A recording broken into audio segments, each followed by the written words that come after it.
And this mad idea was a virtual race essentially. And I asked people to basically give me some money. I would then sort them a reward at the end, and the money that they gave me would go to my London Marathon fundraising. Now, that first race went live in January of 2014, and we had 400 runners take part. I set up and did more races. We then went into bespoke medals, and within 6 months, we were getting well over 1,000 people in our races. So, and then, as they say, the rest is history. So I kept the charity angle because it had always been very key to why I started running, and I know for a lot of other runners why they run. And Virtual Runner grew to such an extent with a lovely community of brilliant like-minded runners that like talking about running all day, like actually going out running and exercising, and it's just grown to what it is now. Hi, my name is Michelle Lewis. 10 years ago, you'd have been lucky to see me run to the end of the road. These days, running is second nature to me. From marathons to park runs to putting my own running group through their paces.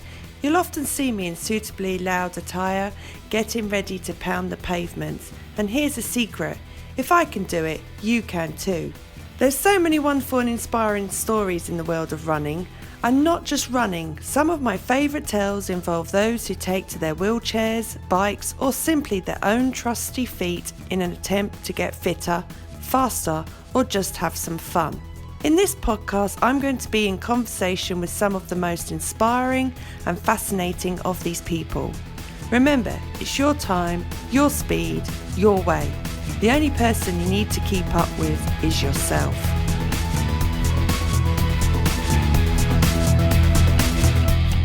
Welcome to episode 7 of my Running Tales podcast. This week I've got something that is really relevant to the times we are facing right now. With all official races cancelled or at least postponed because of the coronavirus, we could all do with a virtual race.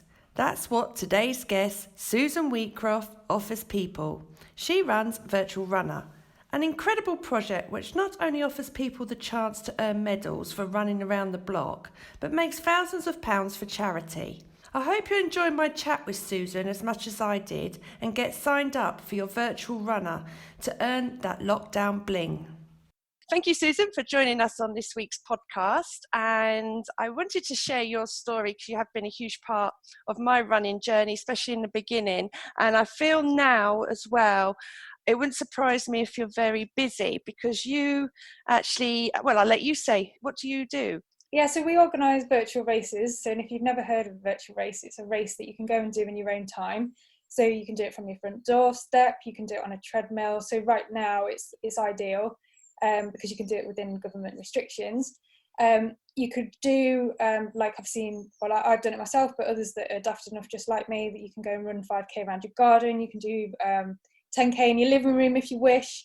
And basically you submit your GPS data to our very easy to use site and claim a medal. And then the beautiful bit about it all is not only do you get to claim a medal, but your entry fee goes to supporting some great causes. So it's a huge win-win all around because motivation for you as a runner or walker or cyclist, so whatever level and ability you're at.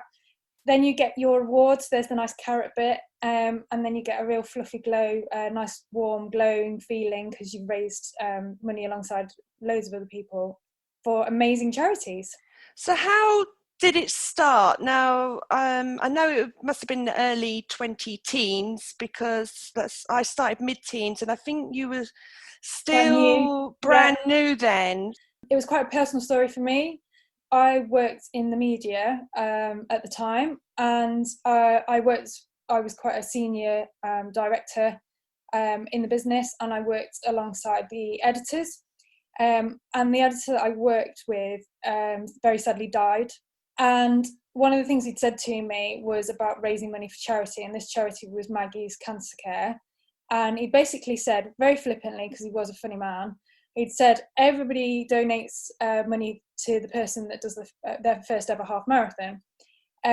So he'd set up conversations with the Robin Hood half marathon organisers. And basically I formed one of 30 people that ran the Robin Hood marathon or half marathon in his memory. Okay. And we raised about 30 grand for charity at the time. So that's where my running journey started. And I then got the bug, as lots of us do. So I remember finishing my first half marathon and almost promising never to run again. However, then the following day I was like, I think I could maybe do this better. Yes. We've all been there. So I then signed up to my second half. I then read a book, which actually I can't remember who the author is. I really have to. I'm gutted. I need to do some research and find out who wrote this book. But it basically inspired me to try and get a London Marathon place. I then did. I was successful and got a charity place for the London Marathon. So the charity start. You can hear that there's a charity angle here. So, like many others, I started my training around Christmas time and into January. And I was really disappointed to find that I couldn't find any live races. Especially January, even now. Exactly, January. There was absolutely nothing. So my mind was going. So one Sunday afternoon, I was sat at home with my husband, and I kind of said, you know what? I was part of a running community online, and I'd posted in this Facebook group and said, look, I've come up with this mad idea. Can you listen to it? And this mad idea was a virtual race, essentially. And I asked people to basically give me some money. I would then sort them a reward at the end, and the money that they gave me would go to my London Marathon fundraising. Now, that first race went live in January of 2014, and we had 400 runners take part. Oh, wow. 6 months later, so it was quite big in the first month. Yeah, 400, wow. 400, yeah, and it was, so I absolutely smashed my fundraising target. And then by month 3, realised that I'd got a thing. Yes. So people were then, I set up and did more races. We then went into bespoke medals. And within 6 months, we were getting well over 1,000 people in our races. So, and then, as they say, the rest is history. So I kept the charity angle because it had always been very key to why I started running. And I know for a lot of other runners why they run. So the charity angles always remained there. And Virtual Runner grew to such an extent with a lovely community of brilliant like-minded runners that like talking about running all day, like actually going out running and exercising. And it's just grown to what it is now. So the charities, do they approach you, or do runners, walkers, cyclists come to you and say, have you done this charity, or would you consider this month? Because it's by month, isn't it, that you pick a charity? Well, each race supports a different charity. And we roughly organise about 10 races a month now. And wow, that has grown. Yes, wow, it was once a month It was once a month. And we now have 10 a month that range from fun runs up to monthly challenges of trying to complete 200k in the month. So, and everything in between. Because I remember at the beginning it was just you doing it, but then you was like, I'm getting snowed under, and then other people started helping you. How many people help you now? Because I remember you sending pictures on Facebook of all the medals in their little blue bags, ready to go out, and we're all being excited, thinking, yes, our medal's on its way. And well, partly I was lucky enough that it grew to such a degree that I actually left my full-time job. Okay. So I don't get the help in the same way because it is my job. I sit and do it mainly on my own. However, my friends and family, if I start sinking and there's a big race, so we're doing one for the NHS at the moment and got 2,000 medals to pack. Now, if it was ordinary times, I'd be dragging everybody around with the promise of a pizza and we'd all sit and pack the medals. But so hubby and I have been packing the envelopes ready for the medals to arrive every evening, so we're all organised for it. But yes, I've got very supportive friends and family that just love what we do, and other runners in the community. So with my running club, if ever I have too many and I'm struggling, I just post a note and say, basically, anybody fancy a wine, and they all come round and help me pack the medals. So it's still got that kind of small community feel, even though it's grown exponentially. It's been great. So have you won awards, and where has it led you to get your, virtual runner out there? Because I've seen you at races, I've seen you at stalls, How, are you just in the UK? No, so we now post globally. So we regularly post, yesterday, I need to get a map up and start putting pins of everywhere that. Yes, that's a good idea. But we posted Serbia yesterday, for example, and there are all over the world that we start sending medals. But Australia, Germany, the United States are all really big areas for us. But so then the awards, sorry, the dogs are barking. No, we like that because it gives it a feel, homely it's feel. normal. So. So yeah, And I we did do mention. know that some, runners and walkers do take their dogs and they earn their medals. Yes, well, I've got one that Kenny crosses and he's really good at it, and it's him that's making the noise. And I have already taken for a run, so he needs to stop.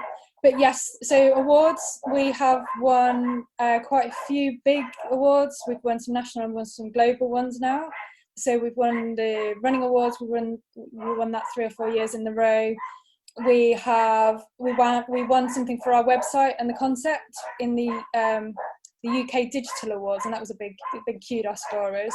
So yeah, we've won multiple awards now, but actually the main way that people actually hear from us is generally word of mouth from other runners saying that the concept, well, telling their friends about the concept, sharing pictures of their medals. We seem to have built up a reputation for good customer service, so I think people then do tend to shout about us and recommend us on Facebook and Google and everything else. And so that's just where it's the love of it. I think because our community is so great, they tell their friends and it's just got bigger from that. I love that you're not just focusing on runners though. You did, even from an early stage, you started going to the cyclists and the swimmers. Yeah. I don't know if is that because you realised that runners do get injured and do go to other sports?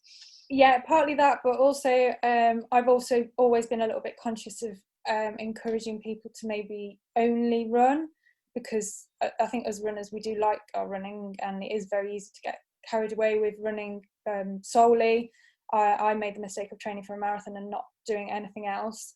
So I think actually by encouraging the cycling, the swimming, so that at the moment we've got some exercise related ones as well, so it's just about getting out and doing something. So it could be your Joe Wicks PE lesson in the morning, or it could be your Les Mills fitness class in the afternoon, or going and doing hopscotch in the garden with the kids. It's almost just something that's going to get people fit and active and feeling good about themselves is the main reason that it's still kind of one of the main reasons I started this. So we want to keep that, because a lot of us exercise for mental health. And I think particularly at the moment, it's really crucial that we've got a focus, I think, a focus and some sort of motivation, and hopefully virtual run is one of the ways that can help people get something from their daily lives. Well, I'd like to thank you, because when I started running, I was like you. I didn't really want to keep doing races because I found them quite expensive as well, even back then, but also the thought of, because I was running on my own solo a lot at the beginning of my running journey. I hadn't joined a club at this point, and I found, and I'm wondering if it is through the same virtual running page about you at the early stages, and I just like the fact that you had the 5K, you had a 10K, you had the half marathon, and it was over the winter months. And I was quite excited when the next race would come up, because I'd be like praying, oh, please say it's a half marathon or any distance. And then I had my own personal goal, if I wanted to do 18 miles or 20 miles, because it would help me through my I wanted to do a marathon. I booked my marathon, but back then you didn't have the 20-mile races, you didn't have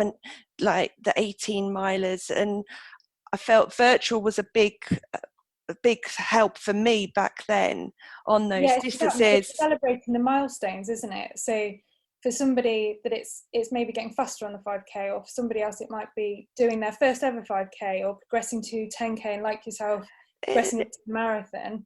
So we tend to look at kind of the race calendar. So for example, we would usually be in marathon season, so we've just completed all our virtual 20 milers, which people have still been doing, and we've just because we've been asked so many times, we've put a virtual marathon on, just because people can't do their marathons as I was going to say to you, are you doing a virtual marathon right now? Yes. So we've got a virtual marathon, and I think now people are probably being a bit more sensible with how long they're going out. There's less people doing the marathons now. We're getting further into lockdown, but a good few weeks ago we had hundreds of people going out and doing marathons that they would have been doing races on that day, and they didn't want their training going to waste. As I'm sure, like, you'd have been in the same, you've put weeks and weeks, and I mean, I was lucky enough, my marathon was actually late February, so I managed to get mine in. It was like one of the last races that went ahead. so I just scraped mine in. But I can't imagine what I'd be feeling if you've done your 20 miler, you're starting to taper, and then you're told that your race is cancelled. Hopefully we're providing a solution to people that it gives them an alternative, and right now it's unlikely to be the marathon distances, because you're obviously putting yourself in under a bit of pressure and being unfair to other people if you're getting out too far and coming across too many people. However, that we've got options to keep you regularly running, keep you doing your cycling, whatever you want to do to keep you motivated.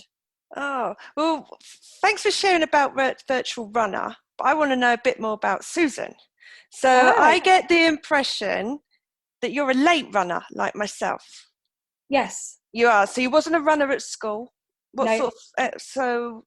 sort of sport did you do at school? So I've always been into competitive sports. So I was a swimmer at school and played tennis. Okay. So I've always liked sport, and I've always been competitive. But actually, if you told me about running, if you said I was a runner, I'd have gone absolutely no chance. That's boring. That's something I have to do in order to maybe improve my tennis, but not a chance. I would have been the person that would have been cutting corners on the cross country circuits at they're off again. They're off again. Oh, that was quick. They stopped. Yeah, dogs have gone past. I was the runner at school who would have found the way of cutting the corner on the cross country course. So I really couldn't imagine myself. Then in my late teens, I took up 10-pin bowling and actually played at quite a high level. And it's a very different sport to running, but both swimming, tennis and 10-pin bowling, I played at quite a competitive level. So I've always had that in me. But when I hit my 20s and other things took over, the sports kind of disappeared a little bit. So it was only by getting this half marathon place gifted to me that I guess I was forced into running. So, and I'd always been a gym goer. I'd always maintained some sort of fitness because I do enjoy the buzz that you get from exercise. Yes. But running, I really couldn't imagine. So my first run, I'm sure we've all been there. I could see the post box, so that shows how close it was. And I was like, I'll run there and back 10 times and see how I feel. I never made it to that post box the first time. I stopped walk. We can all share that story. Yes. And I was lucky that there was like a free running club nearby, so I decided to go along to one of their sessions one week. And I must admit, I'd been chatting to the person, so somebody had introduced themselves, and I started chatting to them and missed the instructions of where the 5k turnaround point was. So on my first effort out with this running club, which I think was week 3 into my running journey, I ended up on the 10k route. Not advisable. But I remember chatting to the guy. I was right at the back, and I kind of said to him, "This 5k, gosh, it's so long." And he's like, "Oh, we're at 4.5 miles already." I was like, "Oh." So I then at that point decided I probably should get a plan and follow it properly. So got to my first half marathon that I mentioned earlier, and my only aim for that one was not to walk. So I just wanted to finish, didn't really care about the time. But then when I did finish, like I said earlier as well, the following morning I got up and I thought, I could do better.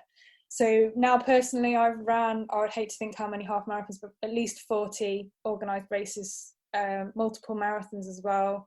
I've dabbled in a little bit of triathlons, but one of my main loves is I just like community races and things like parkrun. Yes, and that's where I was going to lead to as well, because I know you do park run like myself. So do you want to tell us a bit about your park run and what you do there? Yeah, so I'm on a newly established team at Woollerton Hall Park Run, which is one of the newest to have started. I think we made it to week 5 before we had to close. So we're very, very new. I've only done one RD stint at Woollerton Hall, but it's a beautiful park. So if ever you need to come yourself, but if ever anybody's in Nottingham, it's got a few little bumpy bits, but you get beautiful scenery. The hall itself is absolutely stunning, which is known as Batman's house because one of the films was filmed there. Oh, right. So I can imagine Batman's going to appear at our park run at some point in the near future. Yes, I can see that, yes. So it's a great park run. One of my other favourite local ones is Beeston. They massively helped with my training to become an RD, so I was on their roster for a good 6 months and did some RD stint. In fact, I've done more over at Beeston than I have in Woollerton, just because at the moment, because it's new. Yeah, because it's all new and we haven't actually managed to get that many park runs under our belt yet. But yeah, I love park run. I love going and touring and meeting people like yourself when I came to your park run. I love going around and just doing the different ones. So I think at the moment I'm at about I scraped just over the 200 mark with park runs. Oh, congratulations. Thank you. And around about 80-ish different ones. Yes. So Wow. yes, I do. I'm a big fan of parkrun, love what they do. And yeah, I like community races that have got a similar kind of feel, that welcoming for all. Well, we've met recently as well, as we both seem to have a big love of Big Bear events as well. Yeah. So are Yeah. you doing marathons at Big Bears? Like when I do the event, I like to do the 8 laps around the forest, because I don't know, I just love the way the forest changes over those 5, 6 or how many hours I take to do the marathon. What has drawn you to like Big Bear events? Big Bear. I think Big Bear, I got drawn to them initially because they were midweek. Yes. And because, for me, the midweek races suit because my son's at school. I can do my business in the evening, or basically after I finish the running. And then I feel like I've got my weekends, because I don't feel like I've got to go out and do a long run because I've nailed it already that week. So that was what initially drew me to it. But I do like the fact that there's just no pressure of how far you go. So the first Big Bear I did I think it was 27 or 28 miles. So, and it was I was coming back from injury, and it was a long burner. It was nearly a year to get back up to the marathon distance. So when I nailed it, I was pretty chuffed. And then I've gone on and I've done some where I've only gone and done maybe 4 laps and done the half. But I've done a good few marathons at them. So I don't know, I go with a different goal every time. It depends what. So actually, I use them quite a bit as part of my marathon training.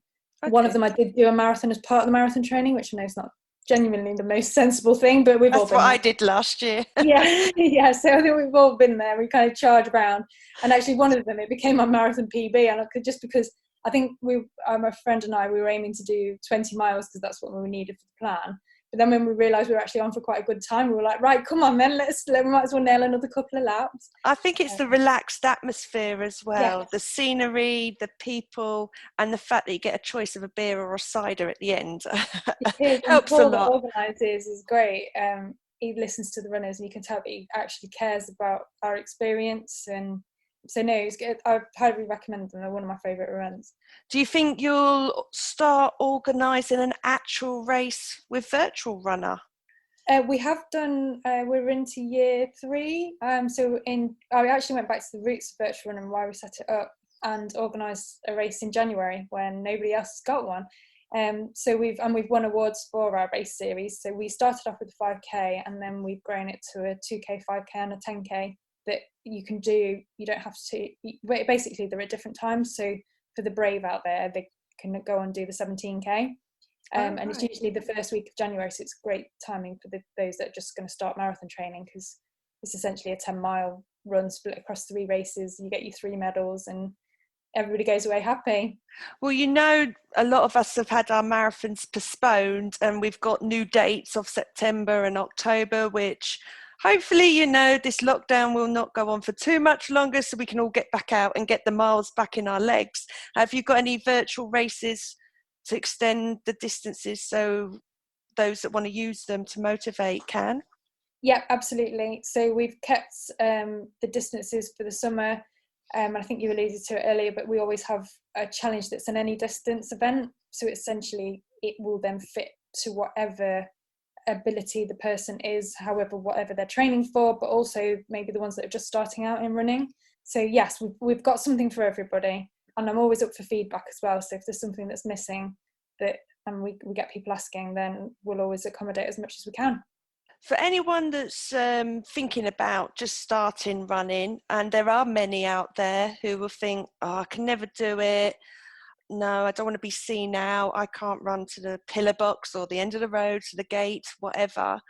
What would you say, and how would you say Virtual Runner, from your experience, from all of us, I'd say we've got to be close to 1 million runners that have used Virtual Runner, because everyone I know has got a Virtual Runner medal. I feel like I could do a tally at some point. But yeah, it's good. There's definitely, I know we've got over 100,000 users, so that's a great stat, but that's actually on our current website, because we'd evolved over the time. But So advice for a new runner, I guess don't get hung up about what other people are doing. Try and enjoy it. You probably won't for the first few weeks that you go out. It is hard. Just think about why you started. Just enjoy, and then if you are worried about going out on your own or how you're doing or what you're doing or whether you've got the right kit, ask, because the running community are one of the best group of people I've ever met. So come into somewhere like Virtual Runner, or you've got places like Run Mummy Run or UK Run Chat. Go and talk to other runners in there, because you'll find that everybody else has got loads of advice and nothing but support. So maybe don't do maybe what I did in my first one and just go off and run too far, because you don't want to be injuring yourself. So find a plan that works for you. So something like Couch to 5K, or find a local running club that are doing something, and just go and enjoy it, please. I couldn't agree more with that. One of the things I really like about Virtual Runner is that it's all about the love of running and the power of running, helping raise both huge quantities of money for charity and smiles on people's faces. As I did Virtual Runner, it really helped me on my running journey, and I would highly recommend signing up for one of their races. If you enjoyed this week's episode of the Running Tales podcast, please remember to leave a review. It helps more people to see it and listen. Thanks for joining Susan and I. I look forward to your company again next week on the Running Tales podcast.